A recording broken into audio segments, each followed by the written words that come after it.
Yep. Give me a nod when you're ready. Like fourth. Shooter's ready. Stand by.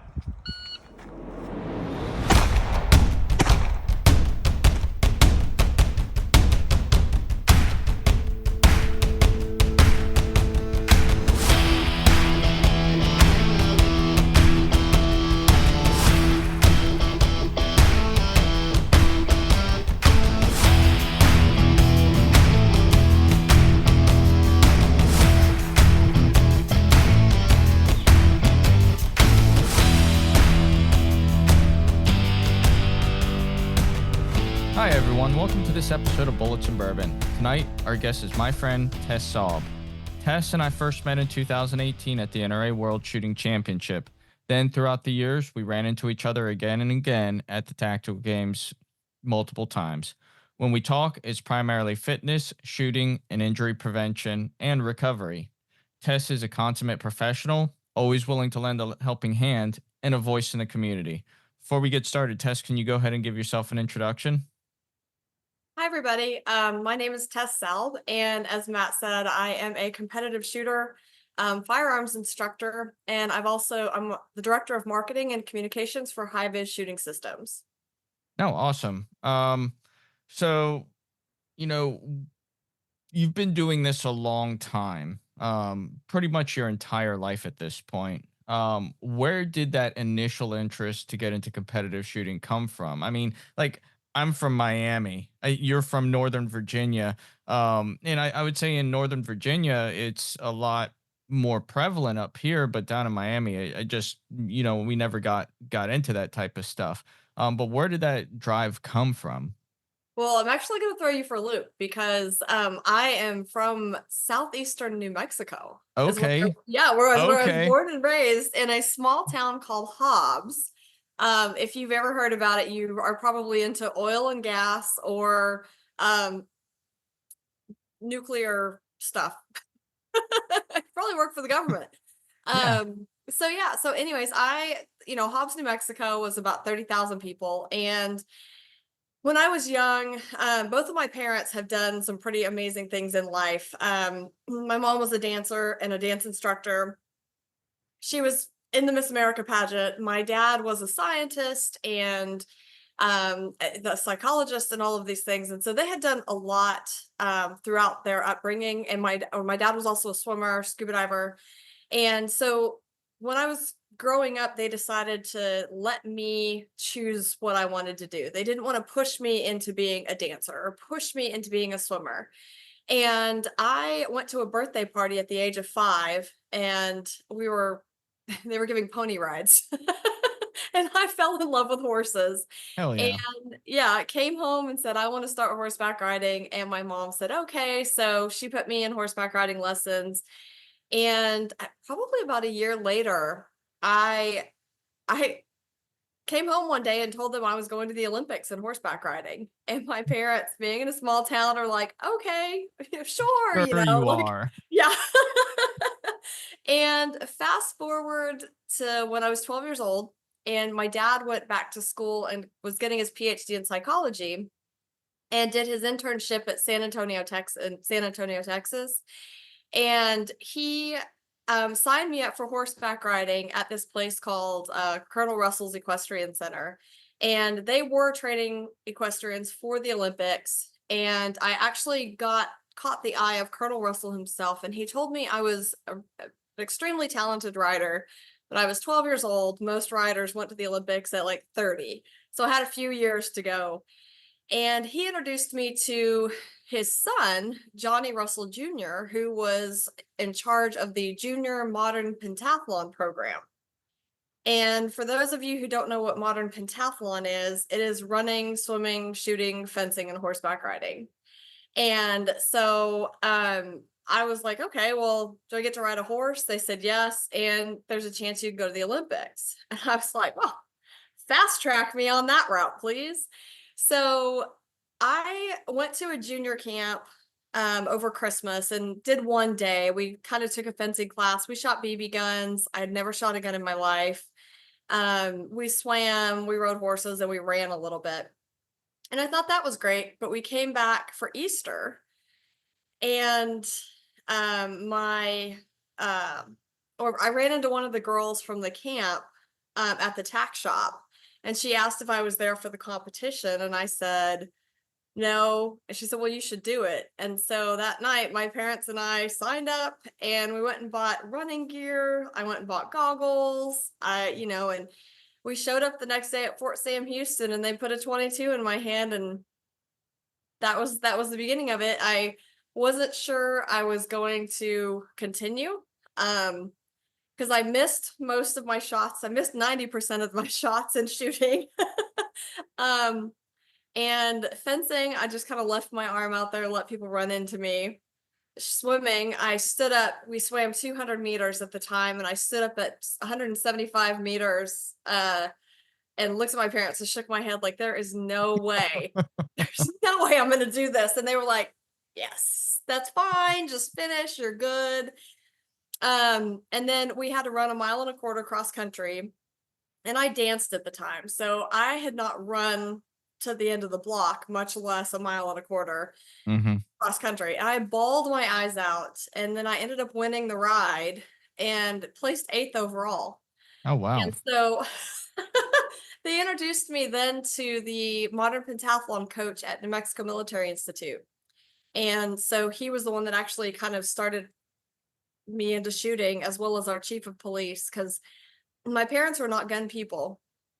They didn't know how to get me started into shooting, but it was mainly through modern pentathlon.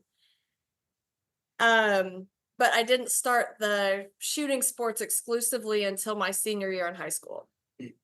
Okay. So, and I mean, you were pretty engrossed with it at that point, though, weren't you?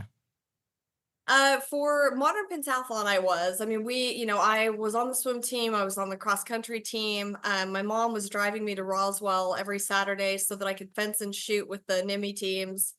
And then I would ride whenever I could. And riding was my strongest sport. And so they actually encouraged me to stop doing it as much, which is ironic. Whereas running, your favorite sport, was Yeah. I know you can understand this. It was my least. I was terrible. I'm still terrible at it. But they would encourage me to run twice a day as opposed to run and ride. Oh, wow. Yeah. So it was, and as a high school kid and junior high, I mean, I would have to skip movie night on Friday night with my friends to go run because I didn't get my mile in, or I just was dreading it, and so it was tough. But so yeah, then I started shooting my senior year because modern pentathlon actually wasn't in the Olympics for women yet. Mm. And this was in 1997 or 1996, 97. So it's kind of ironic to think that there are still some Olympic sports that we don't have Female equality. representation. Yeah, absolutely. So our coaches were like, well, you guys are all going into college. It would be really hard for you to train for all 5 sports, and very risky to train for all 5 sports and then not have it be in the Olympics and at all, because they were looking at taking it out of the Olympics for men after the 96 Olympics. So that's when they encouraged me to go into shooting. And I qualified for Junior Olympics. I think that's my junior year in high school. And then got noticed by a junior coach, made it to a junior camp over the summer, and then my score skyrocketed. So I made the national development team that summer. And then the next year I won Junior Olympics and podiumed again for nationals. And then my freshman year of college, I qualified for the 98 World Championship team. And they only take 3 women per sport. And so I was one of the few that made that, and then kind of just went from there. That's a pretty amazing journey if you really think about it. I mean, like, you're one of 3. That is really cool. Yeah, well, in the Olympic sports too, the shooting sports today, I absolutely love. They're a lot of fun, and it's great that there's a ton of participation, and it's fun to see the prize table, and to actually know that even if you don't win, you might get something. Mhm. But when you're in the Olympic program, you shoot to shoot again. Oh, yeah. So, when I went to any of the local matches, it was to qualify for nationals. And then for nationals, it's to qualify for the development team or the national team. And then from there, you have to go to specific events to get qualifying scores because you have to have a United States minimum qualifying score to be able to try out for international competitions. And then in order to compete in international competitions at the time, you had to also have an international qualifying score, which may or may not be the same as the US the qualifying score.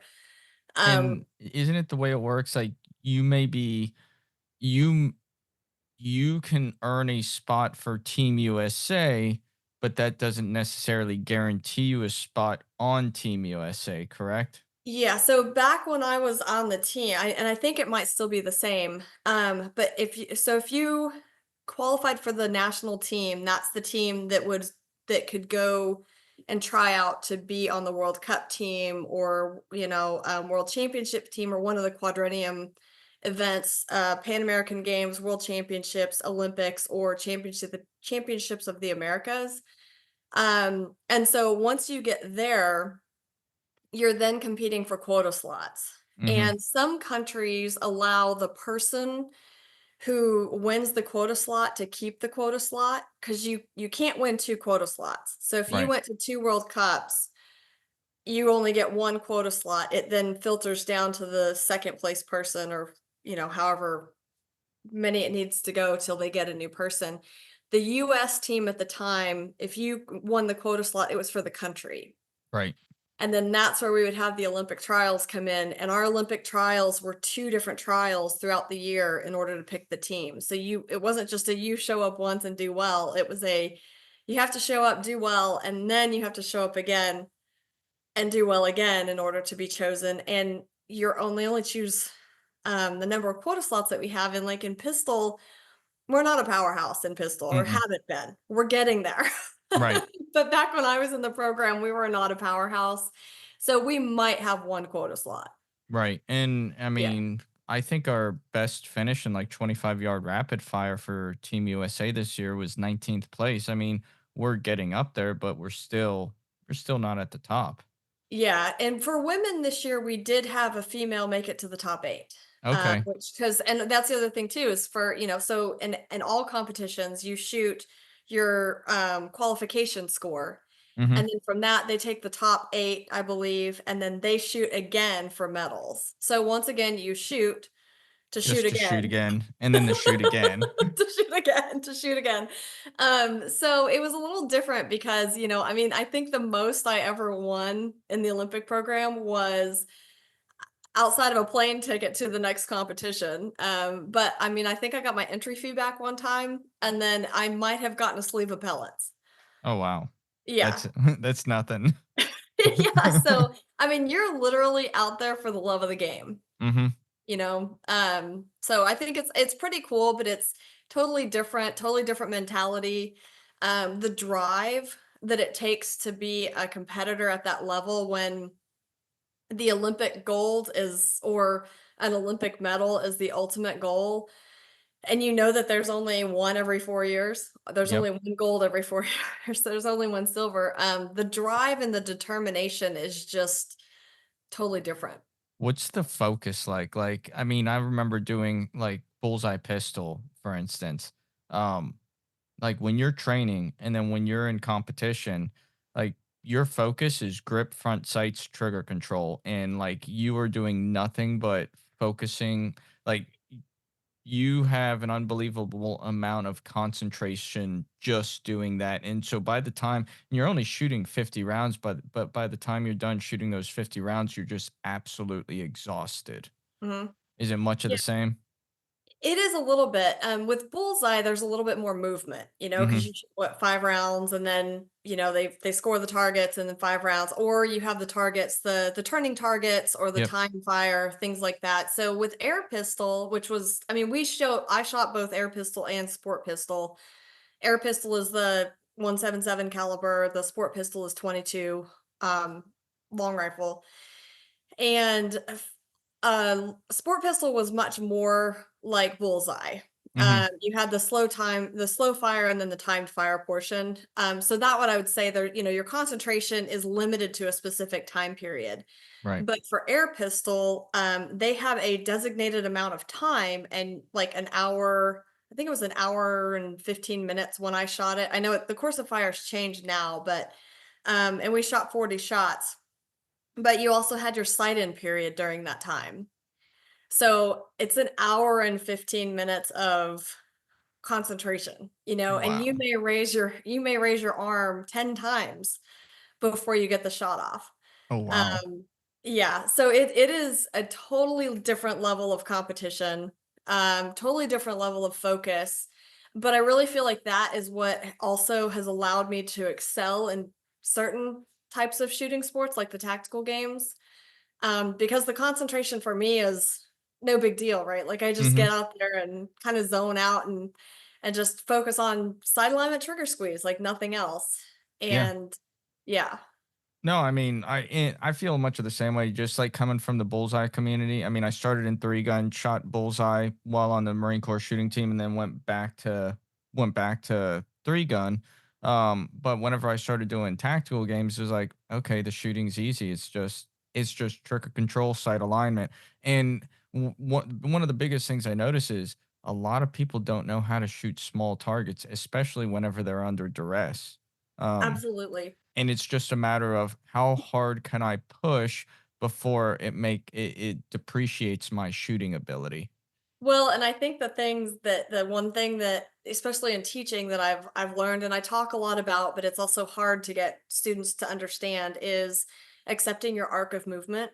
Mhm. That is something that you and I have both had to learn to accept at like a high Ad level, nauseam. right? And Yes. so whenever you get to a sport like the tactical games, that I'm like, yeah, everybody moves. It's a matter of trusting that your subconscious is going to put that sight picture and that trigger squeeze into place Mhm. and allowing the shot to happen. That's it's because I don't know if you actively shoot when you shoot tactical games, but I passively shoot, I meaning I passively shoot myself. yeah, I remember not the last event, but the event before that.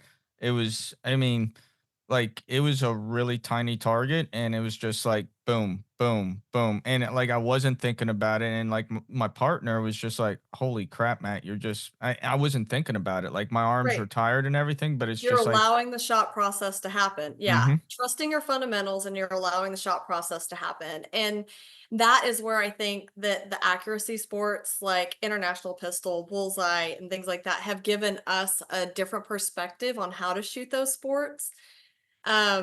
And sometimes it makes it easier because I'm like, yeah, make the target smaller, but it also allows us to push ourselves a little bit harder too, because we're not afraid of that arc of movement. We actually understand how to make it work for us as opposed to against us. yeah." I mean, 'Cause- we have mastered breath control and trigger control, sight alignment, grip, and I mean that's what it takes. Like if you're breathing, you know when to take the shot. Right. Absolutely. So, I mean, that kind of leads into our next part because we've been talking about tactical games, but you also shoot two and three gun. You shoot USPSA. What drove you into those different disciplines? And out of the multiple ones that you shoot, what is your favorite?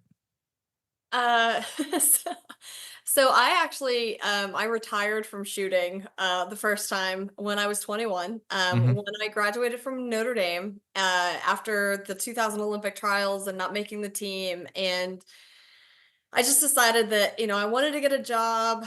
I wanted to like live life a little bit because I had been in the Olympic programs from the time I was 12 years old until I was 21. And that's a really being that age. I've reconnected with some of the pentathletes that I trained with, and we just laugh at the fact that we were 12 years old training for 5 sports a day at a military academy. I mean, like, what That's a 12 year lot. olds? What's kind of crazy? What 12-year-olds today would do that? So, anyway, so I retired but I did go to work into the firearms industry. And so fast forward to 2012, and I was working for FN at the time, and I was helping our 3-gun team and everything like that because I had vowed I would never pick up shooting sports again. I would help out, I would be a part of it, but I would never shoot competitively again. And anyways, our one of our product managers, Tommy Thacker, was like, "Hey, do you want to try 3-gun?" Because I was running the store at the national championships. And I was Mhm. like, "Yeah, that would be fun." Thinking like when everybody was done, I would shoot a few shots. Mhm. And so he said, "Okay, well just come here early tomorrow morning. And we'll let you shoot." And I was like, "Okay," thinking I'm like, "Okay, they're gonna have me shoot at 5 o'clock in the morning. Like, that's kind of random, but okay, whatever." I would, just do what I was told because I had to work the store, right? Mhm. And yeah, so I show up and Larry Hauk put one of his belts on me and which if you know Larry, Yeah. he's a little bit taller than I am. A Yeah. little bit like He's a little and larger. yeah. Our measurements are slightly different. But anyways, yeah, so and I just Tommy was like, "Do you want a short barreled pistol or a long barreled pistol?" And I was like, "Long? I don't know. Like, I don't know what you're asking me." And so anyways, yeah, I shot the match. And that was my intro to 3-gun. I shot the national championships and I was really bad at shotgun. And so they signed me up for the Pan American Shotgun Championships and told me that I would know how to shoot shotgun by the end of it. And then kind of from there, I just would have to go to these work trips and started shooting sporting clays and everything else. And then I was living in Northern Virginia at the time. So we had Peacemaker, and they were really active in the shooting sports at the time. There was a match every weekend. And I just started going out there and shooting all of the matches and learning. And now I truly enjoy it. I still don't train for the shooting sports like I probably should. I just truly enjoy them. But I've stuck to that. I would never train to be competitive. So, And I can relate to that. I think I've only been in the shooting sports for 10 years, but for 4.5 years, it was pure like competition. Shoot as good as you can get. right. And at at a period of time, you get just absolutely burnt out, and you don't want to be that same you don't want to have that same competitive drive. You just want to do it for fun, and that's the phase I'm in now. I think you and I earlier this year we had a conversation about just burnout and taking a break, retiring from it for a while. And I've seriously slowed down how much I shoot. People are like, "Hey, what's going on with you? What is everything okay with you?" Yeah, man, I'm just trying to enjoy other aspects of life besides just shooting because Yeah. I don't want to be burnt out like I was. I want to burn Right. myself Well, out in other ways. yeah. And I also feel that, being in the Olympic program and also with the Marine Corps shooting team like you were, the expectations of where Performing. you have to be of performance and consistency in performance. That to me is you understand what it takes to maintain that and to get there. And I think both you and I know that we could be performing at a much higher level and we truly could be. I know you could be much more competitive. I'm not sure about Mhm. me, but I would hope I could be if I like actually applied myself to it.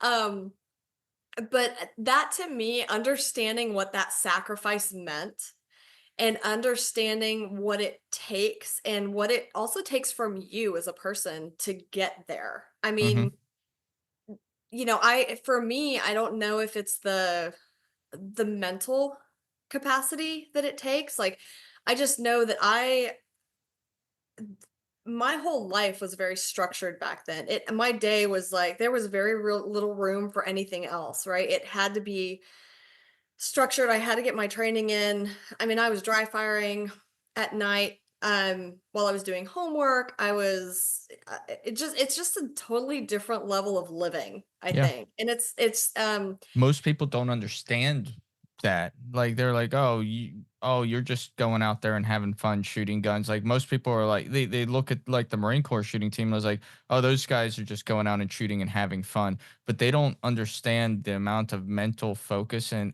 the pressure that you put on yourself in order to it's not just really representing yourself, you're representing something that's bigger than you. Because when right. when you go out there and compete, people aren't looking at the individual, they're looking at the name on the jersey, the Marine Corps. Yep. And in your case, Team USA. Yes. Well, and the other thing too is I mean, I'm still really close with a lot of the people who were on the team with me. Mm-hmm. And it's funny because like one of my best friends I mean, she lived in California and I was in New Mexico, but we were both on the shooting team. And so we were always spending weekends together and traveling the country, shooting at matches together, and we're spending holidays together and summers together. And she and we were the best of friends. We were always roommates, but we were also the biggest competitors. And it was either she was first and I was second, or vice versa. And there's also that something to be said whenever, yes, you have a certain bond that is created whenever the people that you compete with are your friends.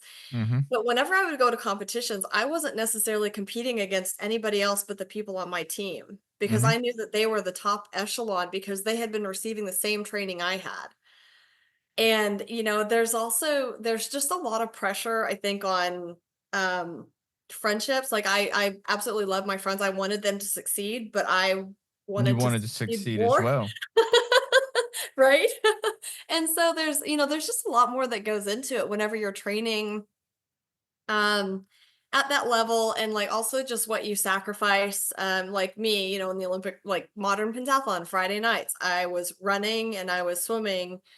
I wasn't out at the movies with my friends or doing anything like that. And once I got a taste of life, I was kind of like, ooh, I can This go is like the nice. happy hour. I was like, I can go like, because when I worked at the NRA every Friday night, we would go. There was a big group of us. We would go to happy hour and we'd go play pool, and like we had a lot of camaraderie with our Mm-hmm. coworkers, which was, I'm still really good friends with a lot of them too now. And it was awesome, but it was really hard to think about giving that back up again. And Mm-hmm. even now, I think about like, I mean, you know, 2028, the Olympics are in Los Angeles. In case you want to try out, we could do that. But I keep thinking, some people have mentioned, you should come back, you should try it. And I'm like, ah, I don't know part of me about that. wants to, and then a bigger part of me is I'm almost afraid of that sacrifice. I'm almost afraid because I know what it takes. Yeah. Well, it's almost like I kind of recently went through something similar, in my career. It's like I was working in one location, for the Marine Corps, for the company I still work for, and I had a lot of flexibility. And I can kind of almost do whatever I wanted to do, as long as I met the objective and requirements of the job. And then they were like, "Hey, there's an opportunity.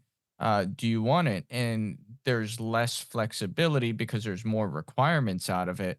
And it was like, do I give up that flexibility, or do I take this other challenge on, with this new job? And it's just like, you know what? For me, I was like, I need to take this other opportunity. It allows me to work with a team of people again, and I will get tangible skills out of it. As Mhm. much as I love teaching and I love the subject matter I was teaching, I was like, this will set me up and just allow me to keep moving in a direction that I want to move in. But there's a lot of sacrifice. I'm not coming home nearly as early as I used to, and it's like, okay, where do I fit in the gym? Because like that's a huge part of my life again. And Right. it's like, okay, now I got to be a little bit more structured. Absolutely. And so it's funny, it's not funny that you brought that up, but that's actually a really good point. And as far as like once you get into the shooting sports, the beauty of them is that they're for life. Mhm. I mean, the oldest Olympic medalist was a shooter. So I Mhm. think he was a Swedish gentleman, and who won his first Olympic medal in his 70s. Oh wow. Yeah, so I'm not talking about like, oh 30s, 40s. This Mhm. is like, it can last for forever. But one of the best pieces of advice I ever got, as soon as I made the Junior Olympic camp and the team, my mom said, "Oh, we're going to go to this match," and I think it was in Phoenix. And we show up, and I walk into the air pistol range, and there's like one or two other competitors. Um, but the one that I was competing against the most was Ruby Fox. And Ruby Fox is an Olympic medalist. She was one of the last female Olympic medalists that the US had in air pistol in 22. And suffice to say, I was 15, 16. I think it was That 16. that's I did not intimidating. I did not win. But she and her husband took me under their wing, and she gave me the best piece of advice. She said, accept the opportunities that you're only going to have once. Mhm. Shooting will always be there. But for me as a junior shooter, she said, go to prom. She said, take spring break, because I didn't have a spring break until my senior year in college. And I finally was like, can I please have a holiday? Mhm. Um, And so, for you mentioning that about the job and the things like that, it's like, you know what, that opportunity might not come back around again, but the shooting sports and the gym and stuff will be there in different capacities. You may have to change some things or about how you do things or when you do them. But eventually they'll all come back into play, and the pieces will fall into place so that you can do all the things that you want to do. But that's one thing that I have actually followed through my entire shooting career, as I have always referenced, is this a one-time opportunity, or will this opportunity be there? Because I do enjoy shooting, but weighing one versus the other, it can be hard to make that choice, but it's also, I can have peace knowing that I'm doing the right thing. Absolutely. So, Yeah. So, it seems only natural that after, you've been in the shooting sports your whole life, and you now work in the industry. How did that start, and what does it take for a woman to be successful in a male dominated space? well, this was another, when I was looking at jobs coming out of college, I was trying to apply for places that I felt had given to me. And so I had majored in marketing. So I was applying for fencing companies, and I had actually gone and, all different types of sports companies. I had gotten offers, or I had applied to like the Chicago Bulls and the White Sox and, a lot of sports teams. And I had also gone through the NRA Collegiate Pistol Program when I was training for the Olympic trials. And so I just randomly threw my resume to the NRA. And when I did, they said that they didn't have any jobs available. But I was going to Washington, D.C. to interview for another sports marketing company. And so I just randomly called them and I said, I know that you don't have any jobs available right now, but I'm going to be in the area. Would it be possible for me to just stop by and introduce myself to someone, Um, and they said, sure, go ahead, go ahead, come by. And I actually interviewed with the head of HR. And then they called me a few weeks later with a job offer. Yeah, so Yeah, it was kind of a leap of faith just making that phone call. But also I was like, what do I have to lose? Because right exactly. now there's not a yes or a no. Um, and if I call, it's gonna be the same answer. And anyway, so it worked out. So I accepted my first job at the National Rifle Association as an assistant coordinator for the Bianchi Cup in the competitive shooting division. And so I worked there for about 7.5 years. And when I came into the industry, there were not a lot of women. SHOT Show was much smaller. The industry was much smaller. I used to walk SHOT Show in a suit and heels, which it was small enough you could do that, but also it shows how young and crazy I was. But the expectations for women were, I feel a little bit different, and I don't know if those expectations were industry expectations or if they were expectations that we women were also putting on ourselves, knowing that we needed to get the respect. We needed to have, um, a level of professionalism that we displayed at all times.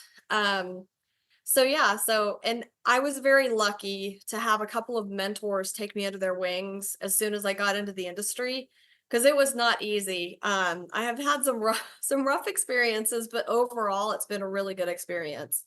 Um, and it's just seeking to understand things has really helped me kind of succeed in the industry, but also being involved. To me, this isn't just a job, it's a lifestyle.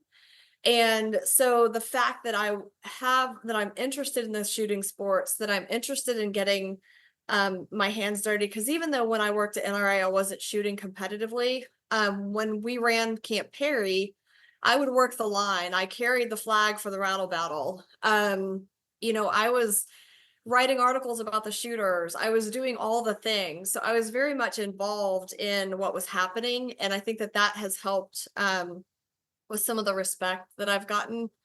And then to me, it's just really just hard work. Oh yeah. Just keeping your nose down and doing the work and letting your success show through what you've done as opposed to telling people about it. Because I will say the one thing that I feel is that I don't feel like my Olympic experience has gained me any respect in the industry. And so, which, it's I would understand it's not the same.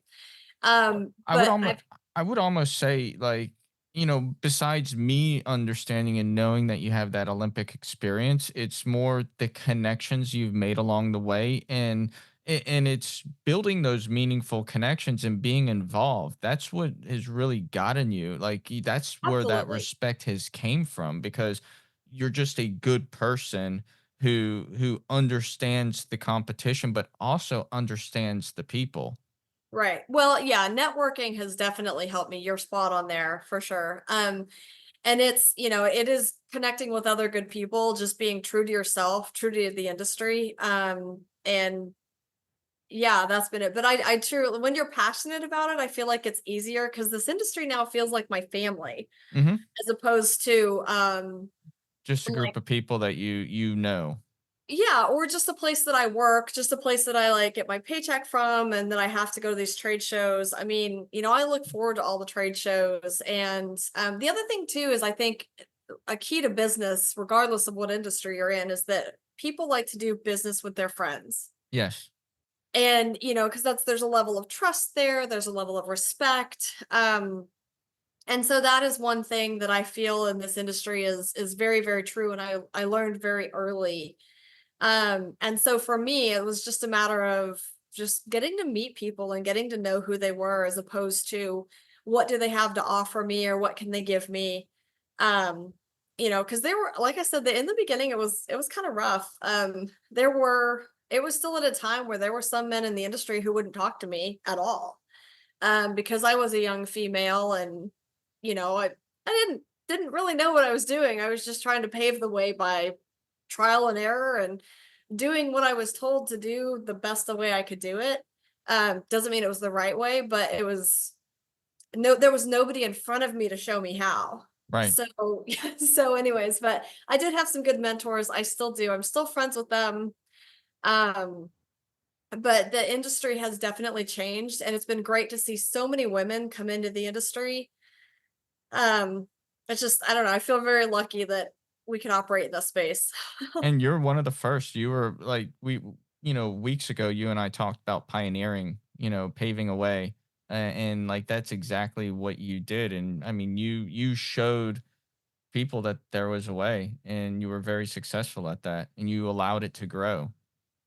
Yeah, well, and I have to give all the credit to the women who came before me because I watched them and some of them took me under their wing too and they showed me the way. And I mean, the Linda Powell, she's believe with Mossberg now.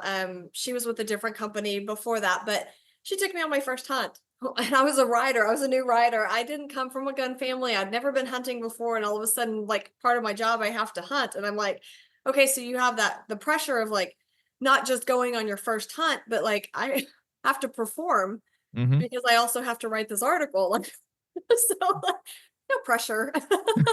Um, but she was the one that like kind of helped me break me into that. And everybody was very, very just kind to me. And that was very, very helpful. So yeah. Kinda going along with the same subject, why is it so important to you that more females get involved in the 2A space? Well, to be honest, I just feel like I mean the country that we live in, for one, it's a constitutional right. And Mhm. it's something that I feel people should get curious about, even if they don't agree with. The second thing is, the world's kind of getting a little crazy these days. Absolutely. I would say it's been crazy since, I mean, well, it's been crazy since the 80s, but like and that was within our lifetime. But I would say, September 11th is a perfect example, and just there's more and more going on even that people don't even know about. Absolutely. Well, and I think that those, events like September 11th and just kind of things that have happened the past couple of years, even more so, and just, just listening to what's happening in some of the bigger cities, it's becoming more paramount that, and more clear that we truly are our first line of defense, and it Mhm. is our responsibility to take care of ourselves. And for women, a lot of them are single moms, or now that we have families where both spouses work. I just think it's important for women to kind of get out there and at least be able to give themselves the opportunity to learn. Yeah. And Whether or not they decide to conceal carry, that's one of the first things I ask in my classes. Um, because they can come in for personal defense, they can come in for um, competition, they can just come in because their husbands keep trying to teach them and it's not working. They just don't hear it the same way. well, I real quick on that, like, to the guys, I don't care how good you are or how good you think you are as an instructor or a teacher, do not teach your wife. Like, it just doesn't work. Keep the Have fights yeah. have your friend or find somebody you trust to teach your wife because Yes. they will listen so much better. Yes, and all the women who have come to me, they're grateful that their husbands they're grateful that their husbands that want them to learn, and they want to, that they're willing to teach them. But for some reason, it's the same thing of like it's the spouse thing. Your wife can tell you one thing, and another female can come in and say it the exact same way, and for some reason you may hear it one way but not the other. Mhm. It's kind of the same way, and for shooting. So yeah, for me, I just think that women, it's part of the world that we live in. I feel like that's an opportunity, but also it's fun. I mean, I also want to pass on all of the things that the shooting sports have given me, and they're not just lessons on the firing line. Much of what I've learned in shooting passes over into life. Yes. And that to me is much more important. And the other thing is, getting your kids outside, like getting your kids involved. If your kids are going to be involved, just come join us. That's Mhm. what I say. I mean, just I think it's important. When I started shooting, like I said, I was taught by our chief of police, and my parents did try a little bit, but then they just really didn't have any interest. But they did try, and they would support me and come to events and stuff like that. They're just not shooters, but they got curious, and they at least had an understanding of what I was doing. And there was a class I just recently taught. There were two women whose daughters were on the shooting team, and they came to my class just so that they could have a better understanding of what their daughter was doing or how to help her in competitions and stuff. And I was like, oh, that's so cool, just to take a bigger interest in it. Um, and that's the other thing too, is a lot of women come to my classes for personal defense or concealed carry. But that's one of the questions I ask: who's here for concealed carry? Who's here for home defense? Who's here for competitive shooting? And then I talk to them about the importance of training and say, if you are here for any of those reasons, you should also be here for competitive shooting in the community. Right? A place that Right. you can ask questions, a place that you can continue your training, a place that you can um, just have like-minded individuals who are kind of seeking the same things, and you can create that community. So, And you teach all these classes at the Staccato Ranch, right? I am teaching kind of all over. Some of them are at Staccato Ranch, yes. So we will be looking at dates for next year come soon. But I had two classes this year because the Staccato Ranch just opened midsummer, I believe, officially. And so my first class was in April and the second one was in September. Um, but I also do classes. I'm teaching another one in Florida in November through A Girl and a Gun. It's Mhm. going to be an intro to competitive shooting. So the first day is going to be pistol, the second day is going to be two gun, just to kind of help them take that next step from, um, where do you Single go gun, huh? a single gun event into multi-gun. Well, but also kind of the rules are a little bit different when you go to a competition versus when you just come to the range to practice for concealed carry or just to recreationally shoot. So that's kind of one thing that I do is kind of bridge the gap of how do you show up to the range? When do you pull your guns out? What do you look for? How do you operate them in a competition setting as opposed to when you're on the range with you and your friends at a table?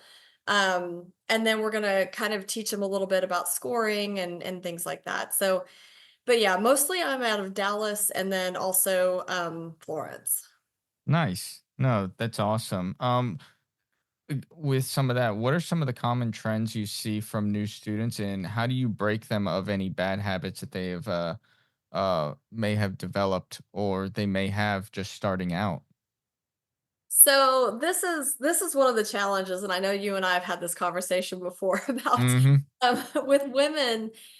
As an instructor, I feel like I get a wider array of students, especially in the beginner levels. There's different levels of beginner, and somebody who has when a class says, must have shooting experience before, some people think that that's shooting a gun twice, and other people think that that's I've broken into competition shooting, but like I'm not, I'm still at the bottom level in scores. So you kind of run the gamut of experience levels, and that I think is one of the hardest things in the classes, is trying to make sure that you write the class descriptions appropriately so that you get the right level of students.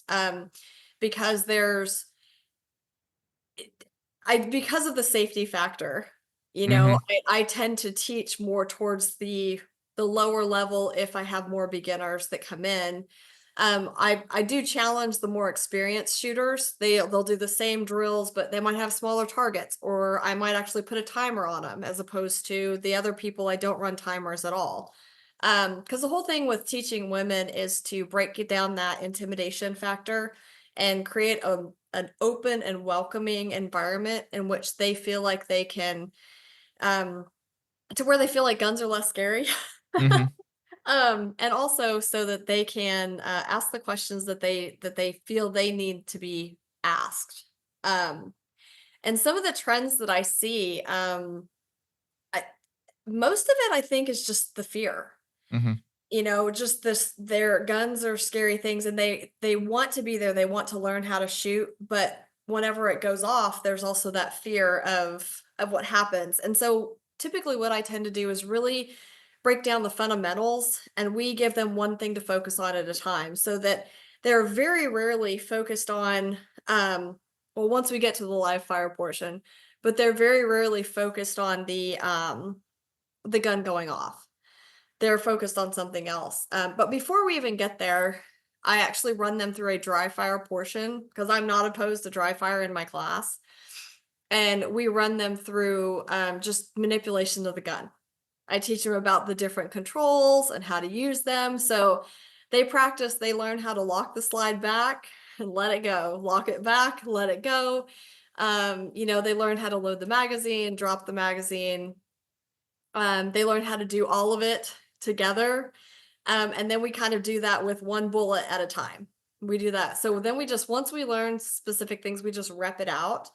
And I feel like that kind of helps break people of bad habits. Mhm. Because what I pretty much tell them too is I'm going to teach you what has worked for me and also what has worked for the majority, but there are going to be specific things that we may change person to person, right? Based on hand size, based on ability to control recoil. And also, I also tell them that if they have something that they have been working on or something that works for them, they can do it in my class as long as they can do it repeatedly and consistently, and as long as it works to shrink their shot groups. Because I'm very much the everything that happens downrange is a reflection of what happens behind the front sight. Mhm. And so that's what I Yes. tell them is I was like, the best way to figure out if something, a change is working for you or not working for you is if it increases your shot group, give it time, but if it increases your shot group, it's likely not working for you. If it decreases your shot group, it's likely if something you want to hang on to. And so that's kind of I'm kind of open. I let them bring in kind of the methods that they've been taught because like also I feel allows them to bring in some of their own comfort level, of like, oh my God, it's not like I don't know anything. I can hold on to one piece of information that I know. So That's very different from most instructors. Most instructors like you have to do it this way. This is the only way it's going to work. And what it comes down to is experience or inexperience. mhm, There are many different ways to get to the right way of doing something, and the right way, there are many different ways to get to that right way. Every shooter's going to be different, and it's based off of body mechanics and weight, mhm. height, and all of that stuff, hand size. And I look at that, and, the way you gave that answer, it's just a reflection of understanding and being knowledgeable because not everybody has that same level of knowledge. Right. Well, and that's the other thing that I break down. I mean, we define what a stance should be. Mhm. We define what your expectations should be from a good stance or a good position. We do the same thing for grip too, so that whenever they begin to hear new information, because our industry is great about helping new shooters, Oh, but yeah. sometimes we can be a little too helpful and a little too excited to where we begin to give them information that is above their ability level. Yep. And that's kind of one thing that I prepare them for is I say, hey, you're going to get a lot of information, but here's the thing: define what your grip is supposed to do, and then weigh whatever piece of information you have received against that definition. If that does not apply to that definition, then it likely might be something to put in your toolbox or might be something to file in the trash Mhm. because there's a lot of information out there, like you said. Because what I like to try to do is give my women the information that they need and the tools that they need to be able to be their own coach and their own decision makers afterwards, or to at least be able to ask questions from a base of knowledge to where they can begin to seek new techniques and seek additional training. And not be Um, nervous about it because at right. first it's a daunting task. Like when you start something new, especially in this space, it's almost scary Mhm. and there's a bit of nervousness just even asking the simple questions. But once you get that comfort level and you understand how to ask those questions, now that's whenever the world opens up to you. Absolutely. And I think firearms are kind of a weird thing sometimes because I feel like there's an unspoken something in society that kind of tells guys, you're a man, you're supposed to know, you're supposed to be born with a specific level of firearms knowledge. And so, Hmm.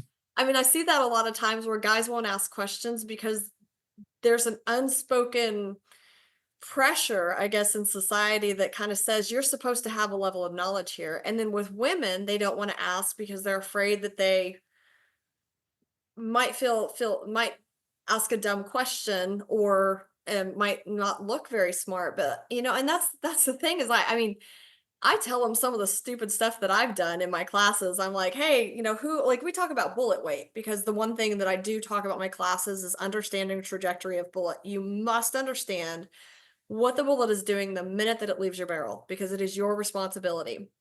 And now for pistols, it's pretty easy because it's flat, right? Based on the Hmm. distances. Yep. But I'm like, hey, if you ever get into three gun, like at Rocky Mountain, we just had 110-yard pistol shots, like plus wind. So it's kind of important to understand. But like bullet weight, I was like, how many of you, think this is like, how many grains are in there, right? And I was like, I did until like 2 years ago, until Hmm. somebody else explained it to me, like, oh no, that's the weight of the bullet, and Hmm. this is why that matters. And then so we get a good chuckles at my own expense, but it's fine. Um, but it's stuff like that because a lot of women too, they don't know what to ask.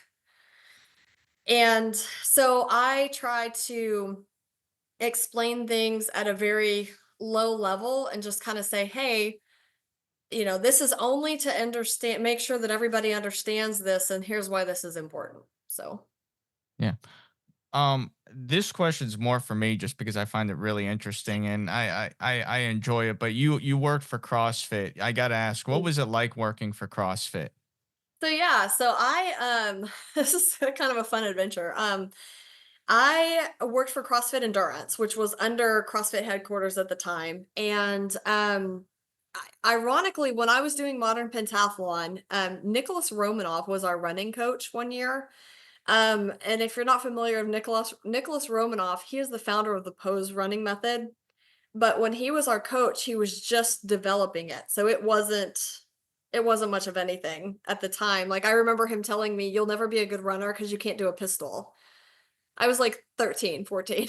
It was like, well, there's my excuse, my life excuse. But now I can do them. So I still stink at running. But anyways, so fast forward, oh my gosh, to like I think 2010, 2011, they had the first CrossFit endurance seminar, and it was based on the pose method. And one of the coaches that I had at pentathlon camp was also the coach for this CrossFit endurance seminar. So, anyways, we connected. And after I did the seminar, they actually asked me to come join the staff and start doing like coaching across all over the nation, doing the weekend seminars. Um, and it was a lot of fun, but it's a lot of information. I think, because that you teach everything from the nutrition to the uh, injury prevention to the methods. Plus, I think we did like 4 workouts, which was more than what they were doing at the CrossFit seminars at the time. But what we would do is we would start them out by running eight 200s, I think it was. And you do it on a 2-minute timer. And what we tried to do is break down their running form. And then we showed them the video of their running form. And then what we did is after the seminar was over at the end, we would do the same thing. And then would compare form videos, so that you could see, how they were using all of the methods for everything. So I was kind of my pentathlon background kind of introduced me to it. But it was really cool getting to work with some of the big people, like Brian McKenzie was our head coach. I'm still friends with some of the other coaches that we had. But yeah, it was fun, but it was fly out Friday, coach Saturday, Sunday, be back to work on Monday morning. Oh So man, it was fast and furious, and yeah, you're trying to eat healthy, but there were times where my head coach and I may have gone to like got ice cream McDonald's. after it was all over. It's stressful. I mean, like, because we would have 20 or 30 people. I mean, when it's running, I mean, in fitness, you can pack a gym Oh full of yeah, people. And there's all different levels, but I got to coach one of the winners of like The Biggest Loser, when the TV show was like real big, and I got to coach some other really, really cool people. And so it was fun. It was fun being part of a prestigious group, but it was also a lot of work because the they would change. expectations were high. Well, you also like I didn't know what I would be lecturing on until I got there. Oh And wow. yeah, until you get so like sometimes they would be like, "Oh, you take this portion and I'll take this portion. You okay doing this?" Because sometimes there were 2 of us, sometimes there were 3 coaches. So you kind of had to be on your game. And there were a couple times where I will admit I was not. I got some stuff because they would also change the deck a lot, and then you wouldn't, something would come up, and I was like, "Oh, okay." We're gonna learn about this. So I'd ask my head coach to step in. I'm like, can you like, I don't know what y'all were going with here. So there were the challenges. But I will tell you, it made me an amazing coach. Well, I don't want to like it made me a much Comfortable. better coach, a much Yeah. better coach. Yeah. And I mean, I still have my clients that come back and they want me to work with them and stuff. So I take that to that experience level. It was the most fun part though too was just being around all of the coaches and getting to experience their level of coaching. The way that they would say things, the way that they would um instruct. I Hmm. mean, there were some coaches I was like, how did you know um how did you see that? And so it was just it was so much fun, and just I just ate up all the knowledge that they had. It was really cool. And also getting to go around the country and seeing different gyms was That's fun, pretty and see cool. how they're run, and yeah, get to meet some of the people from all over. Yeah, it was a good time for sure. I will say, despite popular belief, because I always post like I still hate running and all that kind of stuff, there was a point in my life where I actually did enjoy running. And I don't hate running as much as I say I do. It sucks in the moment. But there was a period in time when I was 22 years old and I was running like there was no tomorrow. And like I was able to get my 1 mile time down to 4:25. I was running a 16:33 mile, a 10-minute 2 mile. Yep. I ran twice a day and I worked religiously at it. And then, well, Iraq happened and, I lost my ability to run just Yeah. because breathing in all You those got something. toxins over there. Yeah, absolutely. Well, and that's the cool thing is, and the irony of it is, because I people look at me and they're like, "You're a terrible runner," and my whole thing is, yeah, but I felt like I was a really good endurance coach because I had to work at running. I had to Hmm. understand the methodology behind what we did and what worked. Yeah. And I was also kind of the whole thing about like, I can't make running easy. It already is, but let me show you how. Hmm. Because once I did that, it became much easier. And I ran an endurance group out of Northern Virginia at the gyms that we were at. And I'd have 20 to 30 people a month. And I would run them, we would do it was in a supplemental program. So, and I would help guide them through their CrossFit journey of like, they needed to do the heavy lifts. So they needed to be there present on squat day and deadlift day for sure because of the testosterone response that they got for recovery.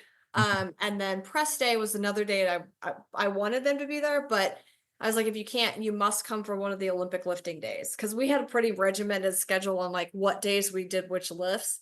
Hmm. And then for CrossFit Endurance, on Tuesdays we would do short intervals, Thursdays we would do long intervals, and then Saturdays I would take them around Washington D.C. and we would go run on the trails or go run on the mall for our longer runs and just kind of get them out of the city. And then we would pick a race between a 5K and a half marathon that they all wanted to train for. And then we would all train for it as a big class and go do it. And it was fun. We did a Spartan Beast one year. We did a Disney half marathon. Um, there was a gym down there run by a friend of mine. I think they were out of Stafford. And it was a park outside of Richmond. And it was kind of I don't know, it was like a CrossFit run, which was kinda, but, like, you would have to run to a specific station and then do whatever movement was there, and then you'd have to run to another station and do whatever movement was there. And there was one day we had to carry weights, like, you had to carry, like, 50 pounds of plates, and Fun. you had to, yeah, how to do all this stuff, and it was a 10K, and that was one of the most fun races. And the gentleman who ran it was also another CrossFit endurance coach. Mm. So we did that every year. We did sled pulls and that and all. It was a fun. It was brutal, but it was a lot of fun. Heck yeah. So yeah. But to kind of wrap everything up, if someone wanted to take one of your classes, how could they get in touch and schedule a class with you? So right now, as I'm working on my schedule, what I would say is contact me through Instagram, and that would be shoot underscore the number four underscore gold, or through Facebook at Tes Salb Shooting. Awesome. Well, So I yeah. really appreciate you coming on. This was really fun. To the listeners, I hope you've had a good time listening to this, and I look forward to the next time. Well, thank you for having me. Absolutely.